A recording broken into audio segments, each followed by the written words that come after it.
नमस्ते बच्चों। आज हम जानेंगे discovery of proton and neutron. पिछले लेक्चर के अंदर हमने देखा था कि जो इलेक्ट्रॉन है उसको किस तरीके से डिस्कवर किया गया और इलेक्ट्रॉन के अंदर क्या क्या प्रॉपर्टीज़ होंगी। मीन्स उसका मास कितना होगा, चार्ज बाई मास रेशियो कितना होगा और इसके अलावा उसके अंदर चार्ज कितना होगा। और वहाँ पे हमने मिलीकन्स ऑयल ड्रॉप मेथड भी देखा था, जिसके थ्रू मिलीकन ने इलेक्ट्रॉन के ऊपर जो टोटल चार्ज है वो कितना होता है वो हमने इस एक्सपेरिमेंट के थ्रू जाना था।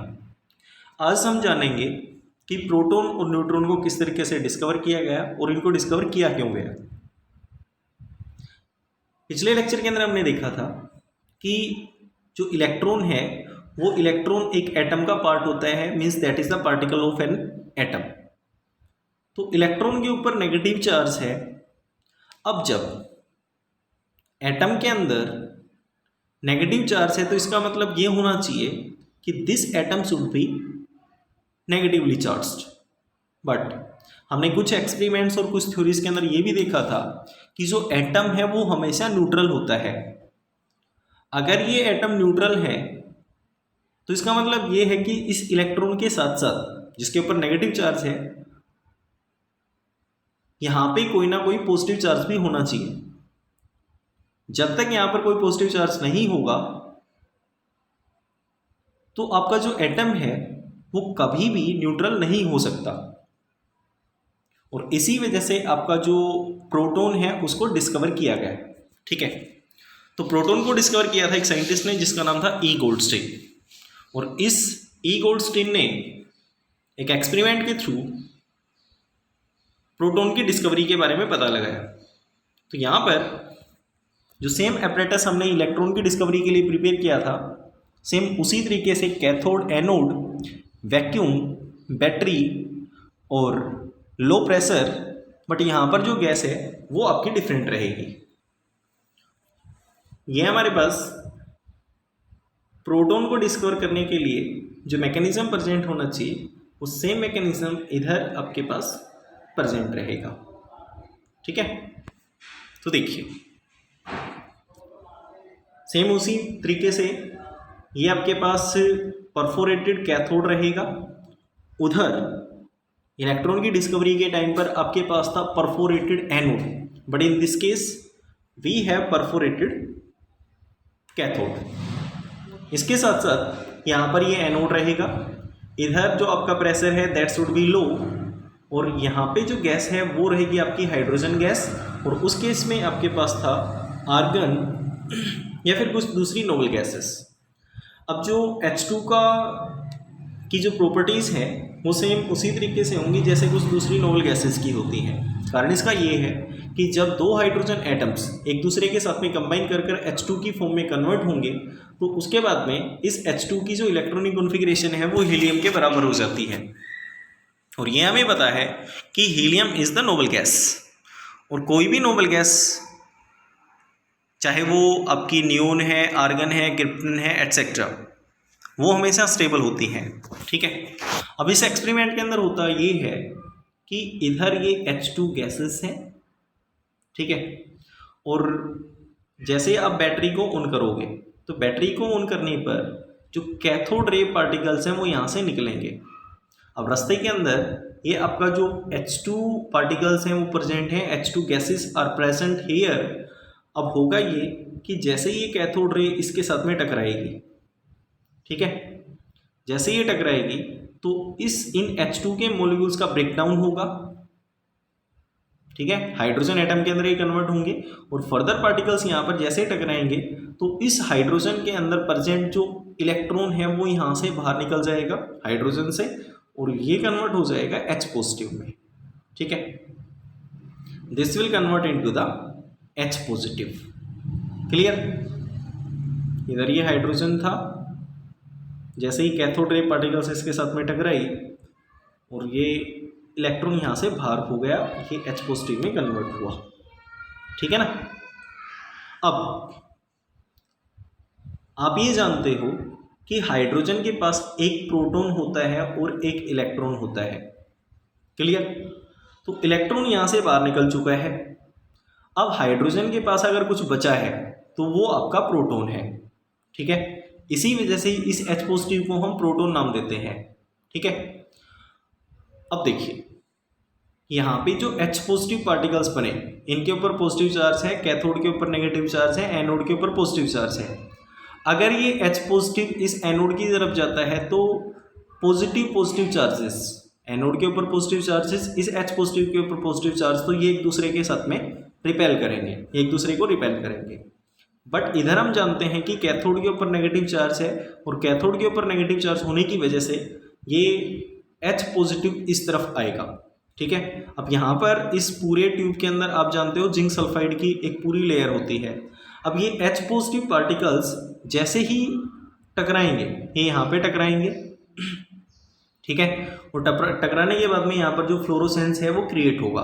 अब इससे हमें पता ये चला कि ये जो पार्टिकल्स हैं ये एनोड से ना निकलकर जो गैस है उस गैस में से इलेक्ट्रॉन्स बाहर हुए और बाहर होने के बाद में यहाँ पर सिर्फ इसके पास प्रोटॉन बचा और ये प्रोटॉन्स इधर टकराए।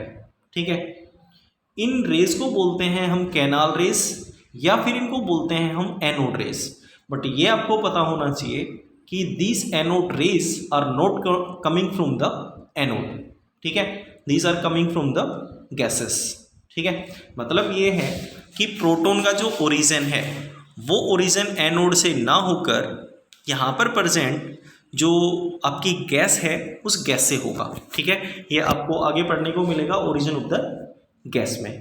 ठीक है, अब सेम प्रॉपर्टीज, मतलब ये हमें कैसे पता चला कि इसके ऊपर पॉजिटिव चार्ज है, ये मैकेनिकल इफेक्ट क्रिएट करेगा कि नहीं करेगा, तो उसका पता लगाने के लिए सेम जैसे हमने पीछे इलेक्ट्रिक फील्ड और मैग्नेटिक फील्ड यूज़ करी थी, उससे आपको यहाँ पे ये पता चलेगा। ठीक है, अगर हम नेगेटिवली चार्ज प्लेट यहाँ पे रखते हैं तो ये जो एनोड रेस हैं फिर कैनाल रेस हैं वो ऊपर की तरफ अट्रैक्ट होंगी। अगर नेगेटिव चार्ज हम यहाँ पे पुट करेंगे और पॉजिटिव चार्ज पुट करने पर positive charges will repel to each other so that these particles deviate from their path and will come downward। ठीक है, तो ये था हमारे पास इसकी कुछ प्रॉपर्टीज, ये हम आगे और जानने की कोशिश करते हैं। अब उसके बाद में है कैरेक्टरिस्टिक्स ऑफ एनोड रेस। ठीक है, the anode rays travel in straight lines and cast shadow in the object placed in their path. इसका मतलब सेम हुआ जैसे हमने पिछले एक्सपेरिमेंट के अंदर देखा था कि सपोज ये रेज इस तरफ जा रही हैं, तो ये हमें कैसे पता चलेगा कि ये रेज इस तरफ जा रही हैं। यहाँ पर बीच में हम एक ऑब्स्टेकल पुट करेंगे, तो ऑब्स्टेकल को पुट करने के बाद में अगर ये रेज इस तरफ से आ रही है तो आपकी जो शैडो है, छाया है, वो इस तरफ बनेगी। और अगर ये पार्टिकल्स इधर से ना आकर इधर से आ रहे हैं तो इसका मतलब ये है कि जो शैडो है वो इस तरफ बनेगी। ठीक है, तो एक तो हमें ये पता चला। Next one, the anode rays are deflected by the magnetic and electric field like cathode rays, but the deflection of anode rays in the opposite direction that of the cathode rays. For example, these rays are attracted toward the negative plate in the electric field. This means that these rays consist of positively charged particles. ठीक है, तो ये समझने के लिए आपको जो पिछले एक्सपेरिमेंट है वो समझना पड़ेगा, तो यहाँ पर समझने में आपको कोई प्रॉब्लम नहीं आएगी। नेक्स्ट, अगर यहाँ पर हम बीच में माइका का व्हील प्लेस करते हैं, ठीक है, तो वो रोटेट करेगा इसको। इसके अलावा ये हीटिंग इफेक्ट भी क्रिएट करता है। हीटिंग इफेक्ट से मतलब ये है कि अगर ये प्रोटॉन्स इस ट्यूब के साथ में टकराते हैं तो ट्यूब आपकी गर्म हो जाएगी। उसके बाद में था charge and mass of the particle constituting the anode race. अब चार्ज का तो हम डायरेक्टली बता ही सकते हैं कि इलेक्ट्रॉन के ऊपर जितना चार्ज नेगेटिवली चार्ज है, ठीक है, उतना ही प्रोटॉन के ऊपर पॉजिटिव चार्ज होना चाहिए, तभी आपका जो एटम है वो न्यूट्रल हो सकता है, अदरवाइज नहीं होगा। इलेक्ट्रॉन के ऊपर आपने चार्ज देखा था -1.6 × 10⁻⁻19 कूलम है, तो इसका मतलब ये है कि प्रोटॉन के ऊपर चार्ज भी 1.6 × 10⁻⁻19 कूलम होगा, बट वो आपका चार्ज होना चाहिए पॉजिटिव। ठीक है, ये पॉजिटिव उस नेगेटिव को कैंसिल आउट करेगा। Next one is the mass, और यहाँ पे है ये charge by mass ratio. Charge by mass ratio proton का इलेक्ट्रॉन से कम रहता है, वो ये होगा आपका 9.58 इंटू 10⁻7 कूलम पर केजी। ठीक है, अब उसके बाद में है मास। अब मास का हमें कैसे पता चलेगा? मास का आप इजीली बता सकते हो, जैसे ये आपका हाइड्रोजन था, ठीक है, हाइड्रोजन के साथ में कैथोड रेस टकराई, टकराने के बाद में ये H पॉजिटिव और E नेगेटिव यहाँ से बाहर हो गया। इस H पॉजिटिव के अंदर जितना मास है, इसका मतलब ये है कि उतना ही मास प्रोटॉन के अंदर होगा। ठीक है, क्योंकि यहाँ पर हाइड्रोजन से एक इलेक्ट्रॉन निकलने के बाद में इधर सिर्फ एक आपका जो प्रोटॉन है वो बचा, इलेक्ट्रॉन यहाँ से बाहर हो गया, तो इसके अंदर जितना मास होगा that is the mass of A proton. ठीक है, तो जो प्रोटॉन का मास होता है वो होता है 1.67 इंटू 10⁻⁻27 kg। और अगर आप इसको ग्राम में कन्वर्ट करना चाहोगे तो किलो की जो वैल्यू है वो होती है आपकी 10⁻3। ठीक है, तो 10⁻⁻27 इंटू 10⁻3, तो ये आपका बचेगा 10⁻⁻24। तो इसका मतलब ये हो जाएगा ग्राम में प्रोटॉन का जो मास है वो रहेगा 1.67 इंटू 10⁻24, और अगर इसको हम केजी में लेते हैं तो वो रहता है 1.67 इंटू 10⁻27। ठीक है, चार्ज हमने पीछे देख ही लिया, ये रहेगा आपका 1.67 into 10⁻, this is not the charge, this is the charge 1.6022 into 10⁻⁻19 coulomb, but that should be positive charge. ठीक है, पॉजिटिव चार्ज रहेगा। तो इस तरीके से ये था हमारे पास। उसके बाद में है ओरिजिन ऑफ पॉजिटिव रेज। तो ये मैंने आपको पीछे समझा दिया कि ये जो पॉजिटिव रेज हैं, एनोड रेज हैं, वो कहाँ से क्रिएट होंगी। क्रिएट होने का मतलब सीधा सा है कि आपके इस अपरेटस के अंदर, जो अपरेटस आपने लिया उस अपरेटस में पाथ में आपके जो हाइड्रोजन गैसेस हैं वो प्रेजेंट रहेंगे, और उन हाइड्रोजन गैसेस के साथ में जो कैथोड रे पार्टिकल्स हैं वो टकराएंगे, और जैसे ही टकराएंगे तो हाइड्रोजन के अंदर जो प्रेजेंट इलेक्ट्रॉन है वो तो बाहर चला जाएगा और आपका बचेगा सिर्फ प्रोटॉन। तो इसका मतलब ये हुआ कि ये एनोड रेज एनोड से क्रिएट नहीं होती हैं, बट कैथोड रेज आपने देखा था कि कैथोड से क्रिएट होंगी, या कैथोड से उनका ओरिजिन होगा। ठीक है, तो ये आप आसानी से यहाँ पे देख सकते हो। Next one is the discovery of neutron. Neutron को डिस्कवर किया था चैडविक ने।